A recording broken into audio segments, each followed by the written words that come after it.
নমস্কার, দ্য রিপোর্টে স্বাগত। চাকরি দুর্নীতি একটা অর্গানাইজড ক্রাইম।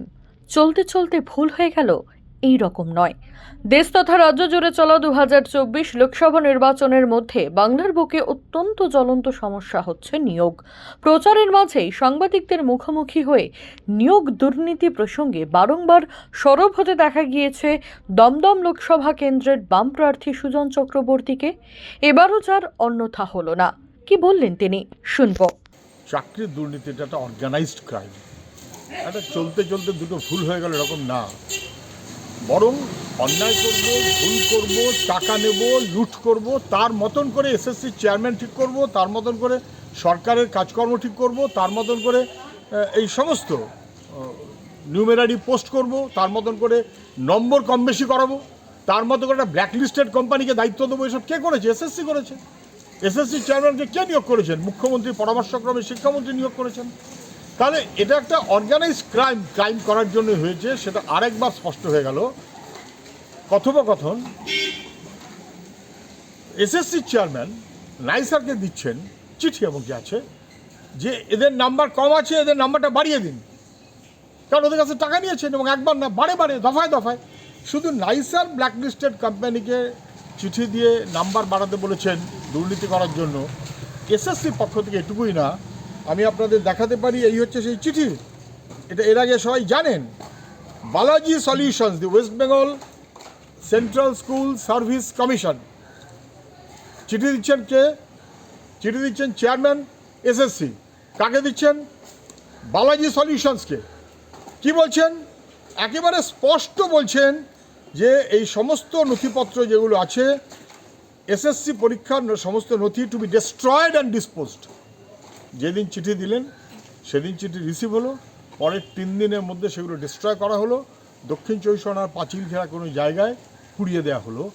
তথ্য নথি, organised crime by SSC, organised crime by government. আমাদের যুবকদের বিরুদ্ধে যুদ্ধ ঘোষণা করেছে রাজ্যের সরকার এবং এসএসসি। যারা এই অপরাধে যুক্ত তাদের ফাঁসি তো আমরা বলি না, তাদের সর্বোচ্চ শাস্তি হতে হবে, জনসমক্ষে তাদের সর্বোচ্চ শাস্তি হতে হবে, এবং তার ব্যবস্থা আমরা করব যারা যুবকদের ভবিষ্যৎ নিয়ে ছিনিমিনি খেলছে।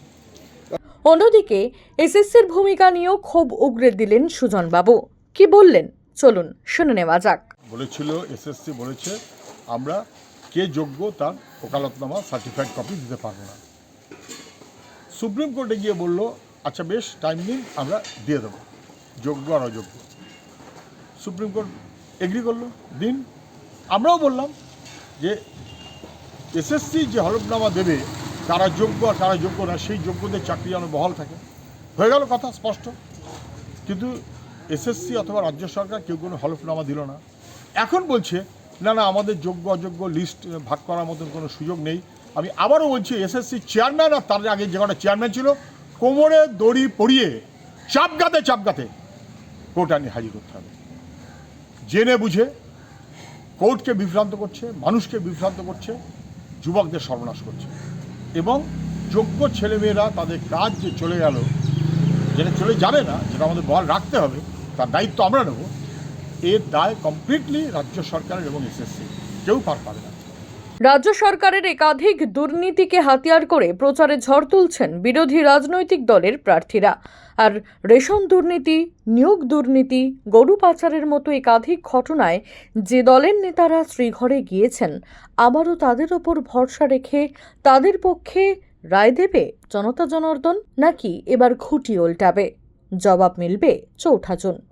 পিয়ালি দত্ত ও মৃত্তিকা সেনগুপ্ত, দ্য রিপোর্ট, কলকাতা। সমস্ত খবরের আপডেট পেতে লাইক করে সাবস্ক্রাইব করুন দ্য রিপোর্ট চ্যানেলটি। সেই সঙ্গে বেল বাটন প্রেস করতে ভুলবেন না। আপনাদের একটা সাবস্ক্রিপশন আমাদের জন্য অত্যন্ত মূল্যবান। জয় হিন্দ।